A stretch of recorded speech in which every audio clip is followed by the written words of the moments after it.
I'm joined by infectious disease specialist and medical microbiologist, Dr. Donald Vinh. Thank you so much for joining us. Thank you, Alyssia. Where do we stand this week within the fourth wave of the pandemic and 690 new cases in Quebec today? Well, not only do we have those 690 new cases, and that's actually been a steady increase over the last few weeks or so, but we're also seeing an increase in the number of hospitalizations, right? So now, instead of about 80 or so 3 weeks ago, we're at over 120, almost 130.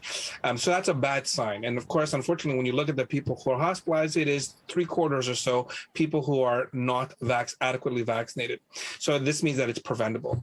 Now, the question is, how much of an effect is this going to have as we go forward? Will there be more people getting confirmed, more people getting hospitalized? This is a big concern. What do you think about Quebec offering a third dose of the vaccine to people with compromised immune systems?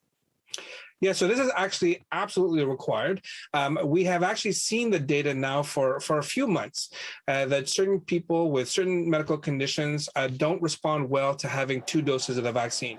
Those are people who have hematological cancers like leukemias and lymphomas, or solid cancers like lung and colon.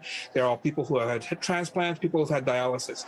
So now we know that those patients don't respond well to the 2 doses of the vaccine, and now the Quebec government, the Canadian government, and in fact other parts of the world, are all recommending that these types of patients get a 3rd dose. What about the plan to vaccinate the under 12 age group by the fall? So I think a lot of us are waiting with bated breath for that data, right? So both Moderna and Pfizer, which make the mRNA vaccines, have those studies ongoing right now.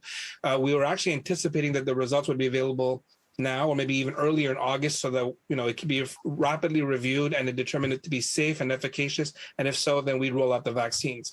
But unfortunately, the FDA, in its prudence, wanted to have more people recruited, more children recruited, to make sure that they look for these very rare side effects. And as a result of that, the studies get delayed. And now we anticipate that the results will be available sometime in October, but then it has to be reviewed for safety and efficacy. And if it's favorable, then we can anticipate a rollout somewhere around December or January. Thank you so much for joining us, Dr. Vinh. Thank you, Alyssia.